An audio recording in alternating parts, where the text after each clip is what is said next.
जय हिंद साथियों, future drops education में आपका हार्दिक स्वागत है। और आज जो अपना टॉपिक रहेगा वो रहेगा राजनीति से राज्य चुनाव आयोग। राज्य चुनाव आयोग, राज्य चुनाव आयोग से संबंधित पर्सन आरएस, वनपाल, वन रक्षक और अन्य एग्जामों में भी आते हैं।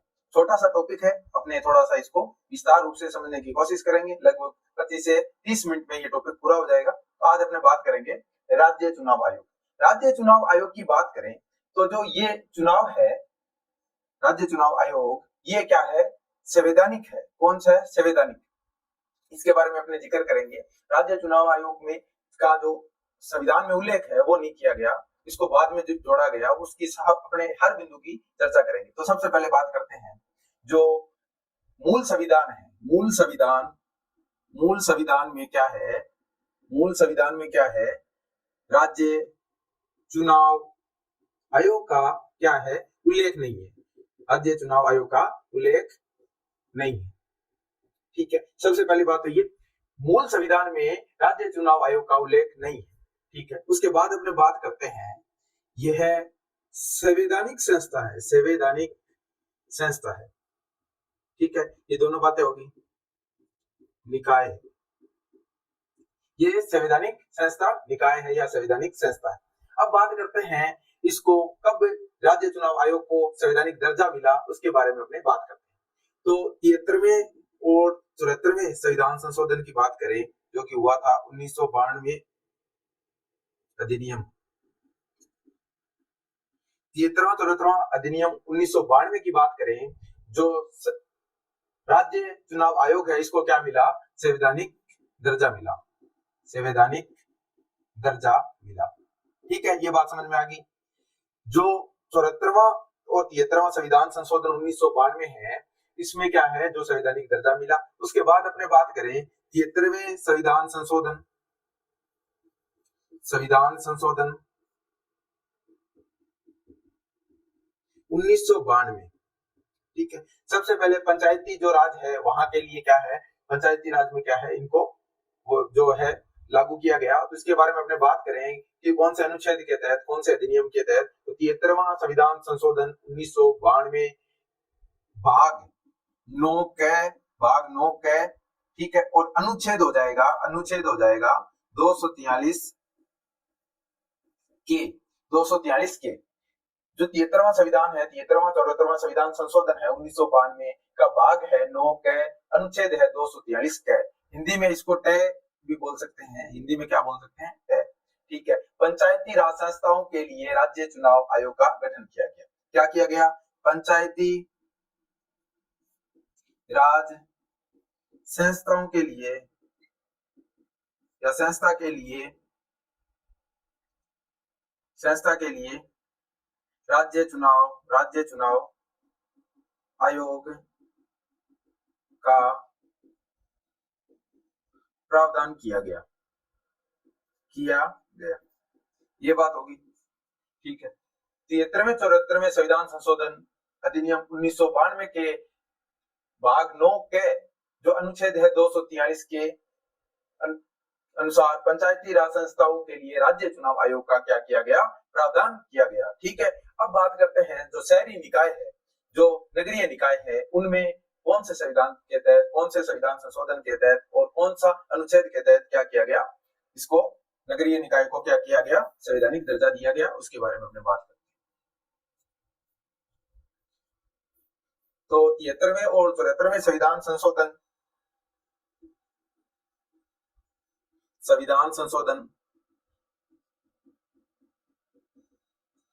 1992 भाग 9 क, ठीक है, भाग 9 क की धारा अनुच्छेद 243 ZA। क्या है? ZA। इसको अपने क्या बोल सकते हैं हिंदी में? ये कह भी बोल सकते हैं। ठीक है, 74वें संविधान संशोधन 1992 का भाग 9 के अनुच्छेद 243 ZA, या इसको कह सकते हैं ये और कह सकते हैं। ठीक है, वो क्या है? शहरी निकायों के लिए, शहरी निकाय या नगर निकाय के लिए चुनाव राज्य चुनाव आयोग का गठन करने का प्रावधान किया गया। ये बात होगी। जो पंचायती राज संस्थाओं के लिए जो भाग 9 क है, जिसकी अनुच्छेद 243 के तहत क्या किया गया, पंचायती राज संस्थाओं के लिए चुनाव का प्रावधान किया गया, ठीक है। और शहरी निकायों के लिए 74वां संविधान संशोधन 1992 का भाग 9 क और अनुच्छेद 243 Z1 या इसको हिंदी में बोले तो ये क भी बोल सकते हैं। इसके तहत क्या किया गया, चुनाव कराने का प्रावधान किया गया।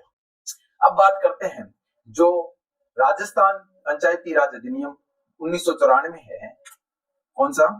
राजस्थान पंचायती राज अधिनियम 1994 की धारा 120 के अनुसार जो राजस्थान पंचायती राज अधिनियम 1994 की धारा 120 है के अंतर्गत जो राज्य चुनाव आयोग को स्थापित करने का आदेश दिया गया। क्या दिया गया? 120 के अनुसार राज्य चुनाव आयोग को स्थापित करने का आदेश दिया गया, ठीक है। जो पंचायती राज अधिनियम है 1994 की धारा 120 के अनुसार राज्य चुनाव आयोग को क्या है, स्थापित करने का आदेश जारी किया गया। और ये जारी कब किया गया, तारीख पूछ ली जाए तो 17 जून 1994 को क्या किया, जारी किया गया, ठीक है। और इससे जुड़ी एक बात जो इस समय जो राज्यपाल उनका नाम था बलीराम भगत, ठीक है। ये बात होगी। बात करते हैं जो पंचायती राज अधिनियम 1994 की धारा 120 के अंतर्गत क्या है, चुनाव का क्या किया गया, जो स्थापना की गई, ठीक है। राजस्थान चुनाव आयोग की स्थापना की गई, राज्य चुनाव आयोग की स्थापना की गई। और उस समय जो राज्यपाल थे वो कौन थे? बलीराम भगत। कौन थे? बलीराम भगत। राज्यपाल कौन थे? राज्यपाल की बात करें तो कौन हो जाएंगे? बलीराम भगत, ठीक है। अब बात करते हैं जो इसकी स्थापना है। देखिए जो स्थापना है वो कब हुई? 17 जून 1994 को क्या हुआ? आदेश जारी हुआ, ठीक है। लेकिन स्थापना कब होती है? स्थापना कब होती है? 1 जुलाई 1994 को होती है, ठीक है। ये दोनों बातें ध्यान रखें। जो 17 जून 1994 को क्या है, आदेश जारी हुआ और स्थापना हुई 1 जुलाई 1994 को। और उस समय जो कार्यकाल था, जो चुनाव आयुक्त का कार्यकाल था वो कितना था? राज्य चुनाव आयुक्त का कार्यकाल कितना था? 6 वर्ष या 62 वर्ष, ठीक, 6 वर्ष या 62 वर्ष, यानी कि 6 वर्ष था या अधिकतम जो थी आयु की सीमा कितनी थी? 62 वर्ष। ये था। बाद में इसको 5 और 65 कर दिया गया, वो अपने इसके बारे में अपने चर्चा कर लेंगे। तो सबसे पहले क्या हुआ? राज्यपाल कौन थे? बलीराम भगत। स्थापना कब की? 1 जुलाई 1994। और उस समय जो कार्यकाल था कितना था? कार्यकाल कितना था? 6 वर्ष 62 वर्ष उम्र तक, ठीक है। उसके बाद अपने बात करते हैं जो मुख्यालय है। मुख्यालय कहाँ है? जयपुर में। कहाँ है? जयपुर में। मुख्यालय की बात करें, ठीक है, मुख्यालय की बात करें कहाँ है? जयपुर में। अब बात करते हैं अन्य इससे जुड़ी हुई बातें। जो राज्य चुनाव आयोग है वो एक सदस्यीय निकाय। राज्य चुनाव आयोग क्या है? एक सदस्यीय निकाय है, ठीक है। और ये संवैधानिक निकाय है, ठीक है। और मूल रूप में इसको क्या है कि संविधान में उल्लेख नहीं था, ठीक है। ये बात होगी। 73वें और 74वें संविधान के तहत इसको क्या किया गया?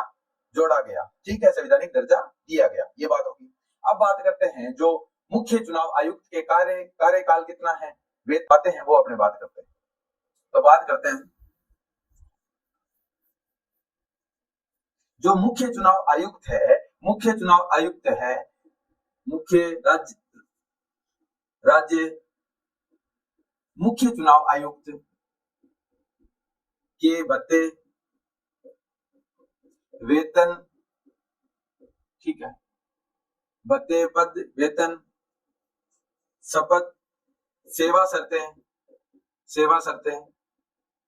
ठीक है, सेवा शर्तें, ये क्या है, किसके द्वारा निर्धारित किए जाते हैं? राज्यपाल के द्वारा निर्धारित किए जाते हैं। राज्यपाल के द्वारा निर्धारित किए जाते हैं, निर्धारित किए जाते हैं। ये बात समझ में आ गई कि जो मुख्य चुनाव आयुक्त है, राज्य मुख्य चुनाव आयुक्त है, के जो वेतन है, जो कार्यालय है, वेतन है, भत्ते हैं, सेवा शर्तें हैं आदि का निर्धारण किसके द्वारा किया जाता है? राज्यपाल के द्वारा निर्धारित किया जाता है। और बात करें, और ये किस आधार पर होता है? इस आधार पर होता है विधानसभा में विधेयक पारित करके किया जाता है। जो विधेयक पारित करके, यानी कि विधानसभा में पारित विधेयक के अनुसार क्या किया जाता है? निर्धारण किया जाता है। और निर्धारण किसके द्वारा किया जाता है? राज्यपाल के द्वारा किया जाता है। अब बात कर लेते हैं जो राज्य मुख्य चुनाव आयुक्त का जो नियुक्ति है, जो शपथ है और जो त्याग पत्र है, वो किसके द्वारा होता है? नियुक्ति की बात करते हैं तो नियुक्ति किसके द्वारा? राज्यपाल के द्वारा। बात करते हैं त्याग पत्र, ये किसके द्वारा? तो भी राज्यपाल के द्वारा। और जो नियुक्ति के बाद में जो शपथ है, वो भी किसके द्वारा दिलाई जाती है? राज्यपाल के द्वारा दिलाई जाती है। ये बात समझ में आ गई, ठीक है। अब बात करते हैं इनसे जुड़ी हुई, वेतन से जुड़ी हुई बात करते हैं। ये तो थी नियुक्ति, शपथ और त्याग पत्र किसके द्वारा दिया जाता है? किसको दिया जाता है? राज्यपाल को दिया जाता है, ठीक है। अब बात करते हैं वेतन। वेतन है वो क्या है? उच्च न्यायालय के न्यायाधीश के समान, उच्च न्यायालय के जो न्यायाधीश है उनके समान क्या है? इनको वेतन दिया जाता है। और ये वेतन कितना है? तो इसकी जो हो जाएगी राशि 2,25,000, 2,25,000 कितना दिया जाता है? 2,25,000 दिया जाता है। और अब अपने इससे जुड़ी जो और बातें हैं वो करते हैं। जो पहले जो कार्यकाल था वो कितना, मूल रूप से कार्यकाल कितना था? वो था 6 वर्ष या 62 ईयर की उम्र तक, ठीक है। जो 62 ईयर है तक किया गया था। बाद में इसको क्या कर दिया?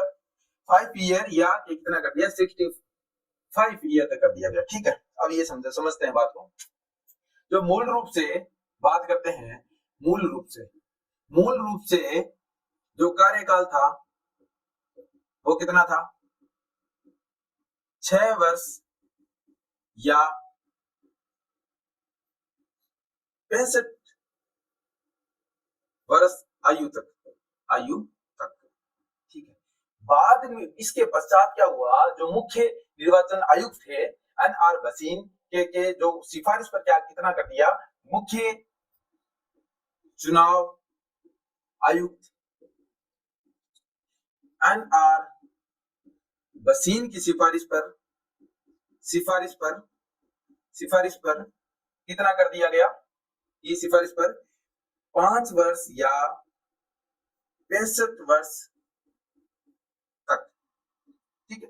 5 वर्ष या क्या है जो 65 वर्ष की उम्र तक कितना कर दिया गया? कार्यकाल, ठीक है। ये दोनों बातें होगी। अब बात करते हैं मुख्य चुनाव आयुक्त NR भसीन की सिफारिश पर क्या है? 5 वर्ष और 65 वर्ष तक की उम्र तक के लिए क्या किया गया? सिफारिश की गई। और ये लागू किसके कार्यकाल में हुआ? जो थर्ड नंबर के थे मुख्य चुनाव आयुक्त इंद्रजीत खन्ना। थर्ड नंबर के मुख्य चुनाव आयुक्त इंद्रजीत खन्ना, ठीक है। जो थर्ड नंबर के मुख्य चुनाव आयुक्त इंद्रजीत खन्ना थे, इनके समय क्या किया गया? लागू किया गया, ठीक है। ये बात होगी। अब बात करते हैं ये नोट लगा लीजिए आप। नोट लगा के बात करते हैं। जो मुख्य चुनाव आयुक्त है वो भारतीय प्रशासनिक सेवा आईएएस का अधिकारी होता है, जिसका पद राज्य के प्रधान अपर सचिव के समान होता है। ये आपको बात ध्यान रखनी है। मुख्य चुनाव आयुक्त भारतीय प्रशासनिक सेवा यानी कि आईएएस का अधिकारी होता है, जिसका पद क्या है, राज्य के प्रधान अपर सचिव के समान होता है। ठीक है, ये नोट लगा के आप बात लिख दीजिए। मुख्य चुनाव आयुक्त प्रशासनिक सेवा का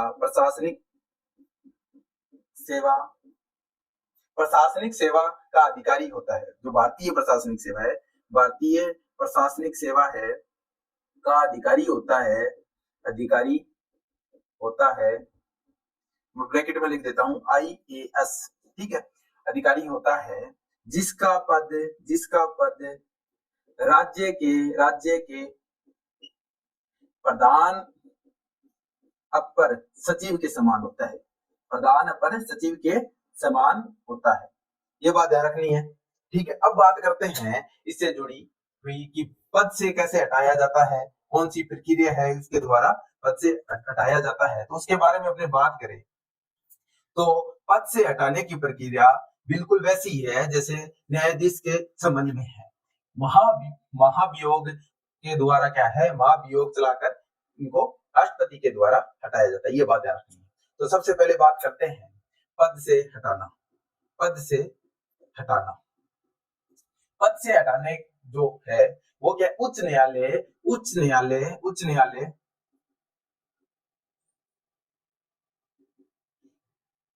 के न्यायाधीशों को हटाने की प्रक्रिया के समान है। और प्रक्रिया कौन सी है, महाभियोग प्रक्रिया के द्वारा राष्ट्रपति के महाभियोग प्रक्रिया के द्वारा राष्ट्रपति द्वारा हटाया जा सकता है। ठीक है, ये बात समझ में आ गई। जो उच्च न्यायालय के न्यायाधीश है उनको हटाने की प्रक्रिया के समान है। ठीक है, तो समान प्रक्रिया है। और जो महाभियोग प्रक्रिया के द्वारा राष्ट्रपति के द्वारा क्या है, हटाया जाता है। अब बात करते हैं अन्य बात, जो प्रथम जो मुख्य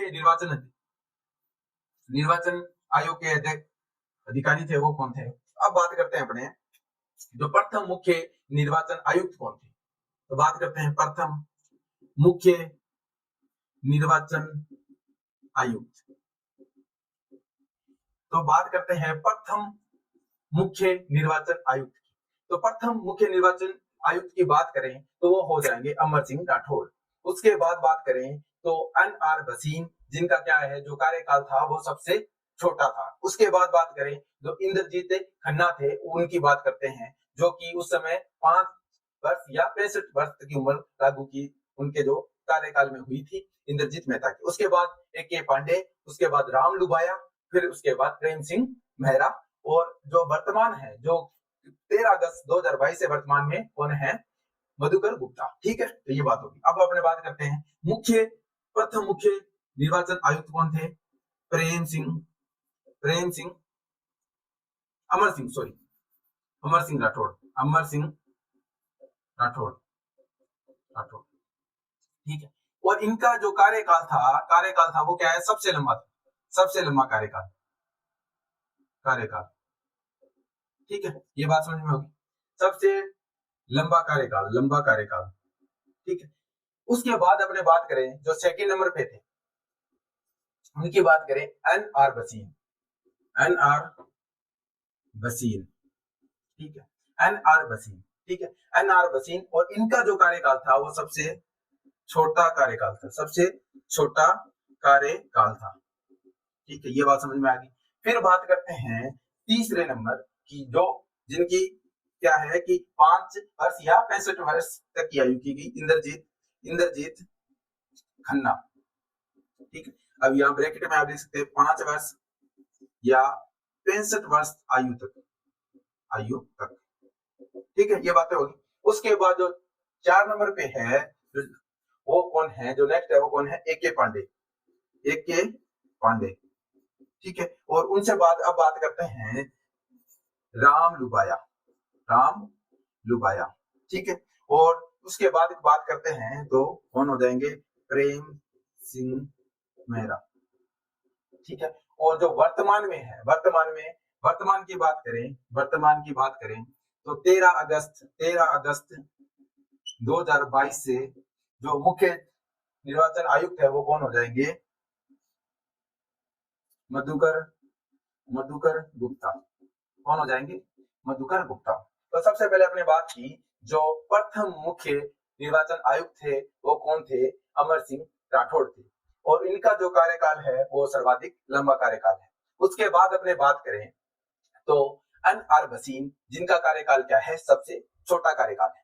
फिर बात करें तो इंद्रजीत खन्ना, जिनकी जो कार्यकाल में क्या हुआ, 65 और 5 वर्ष, यानी कि 5 साल तक कार्यकाल का जो समय है और जो एज का है वो कितना है, 65 वर्ष रखा गया, ठीक है। और ये तीसरे नंबर के क्या थे, चुनाव आयुक्त थे। फिर बात करते हैं ए.के. पांडे की, और फिर बात करते हैं राम लुबाया की, ठीक है। उसके बाद प्रेम सिंह जी मेहरा, और वर्तमान में कौन है, तो वो है मधुकर गुप्ता जी, ठीक है। मधुकर गुप्ता जी हो जाएंगे। और जो 13 अगस्त 2022 है उनका कार्यकाल क्या है, शुरू हुआ, ठीक है। ये बातें थी अपने ने समझ ली। अब इससे जुड़ी और बातें अपने समझते हैं। अब बात करते हैं अपने जो कार्य हैं मुख्य चुनाव आयुक्त, जो राज्य चुनाव आयुक्त के कार्य हैं उनकी बात करते हैं। और जो पंचायती राज के संबंध में कुछ बातें हैं वो अपने कर लेते हैं। तो बात करते हैं सबसे पहले जो पंचायती राज या नगर निकाय के चुनाव जो हुआ था, पंचायती राज का चुनाव हुआ था वो 1960 में करवाया था। और किसके द्वारा कराया गया था, पंचायती राज विभाग के द्वारा करवाया गया था। तो पहली बात करते हैं पंचायती राज या नगर निकाय का प्रथम चुनाव कब कराया गया, 1960, ठीक है। और किस विभाग के द्वारा कराया गया, तो पंचायती राज विभाग के द्वारा कराया गया, करवाया गया, ठीक है। अब बात करते हैं कि जो राज्य चुनाव आयोग है, ठीक है, उन्होंने कब पंचायती राज का जो पहला चुनाव है वो कब कराया, उसकी बात करते हैं। ये नोट लगा के लिख लीजिए। जो राज्य चुनाव आयोग है, आयोग के द्वारा पंचायती राज चुनाव कब करवाया गया, पंचायती राज चुनाव कब कराया गया, 1995 में करवाया गया। और ये 6 नंबर का यानी कि 6वां जो पंचायती राज चुनाव था, ठीक है। 6 नंबर का क्या है, पंचायती राज था। प्रथम कब कराया गया, 1960 में कराया गया। अब बात करते हैं कार्यों की, तो बात करते हैं चुनाव करवाना, ठीक है। और चुनाव से जुड़ी अपने बात कर लेते हैं। इसके अलावा कौन कौन सी बातें हैं, मतदाता सूची तैयार करना, ये कार्य भी किसका है, राज्य चुनाव आयोग का है, ठीक है। उसके बाद है आदर्श आचार संहिता लागू करना, ठीक है। उसके बाद अपने बात करें चक्रनुमा पद्धति है उसके जो आरक्षित जो सीटें हैं उनका प्रावधान करना। चक्रनुमा पद्धति से आरक्षित सीटों का क्या करना, प्रावधान करना। ये बातें थी, छोटा सा टॉपिक है लेकिन एग्जाम की दृष्टि से बहुत महत्वपूर्ण है। 1 या 2 प्रश्न आते हैं, ठीक है, हर एग्जाम में। और इससे जुड़े जो वो टॉपिक है, राष्ट्रपति है, राज्यपाल है, जो एग्जाम में अक्सर क्या लगभग पूछे जाते हैं, वो अपने सारे के सारे टॉपिक वो देखेंगे। और जो ये वाला टॉपिक है इसमें जो मेन जो पॉइंट थे वो आपको क्या है, मैंने सारे समेटने की कोशिश की। और इसके अलावा अगर इस टॉपिक से रिलेटेड कुछ एमसीक्यू वगैरह भी अपने इसके लिए क्या करेंगे, साथ में डाल देंगे, ताकि क्या है जो चीजें अपने से छूट गई हो तो वो क्या है अपने कवर कर सकते हैं। तो यानी कि एग्जाम की दृष्टि से अपने देखें तो क्या है कि जितने भी महत्वपूर्ण पॉइंट है सब पर अपने क्या है चर्चा करेंगे, और जितने भी क्वेश्चन बन सकते हैं उनके लिए एमसीक्यू सीरीज और प्लस में क्लास, ये चीजें अपनी रहेगी। इसी के साथ दिल से जय हिंद, जय भारत।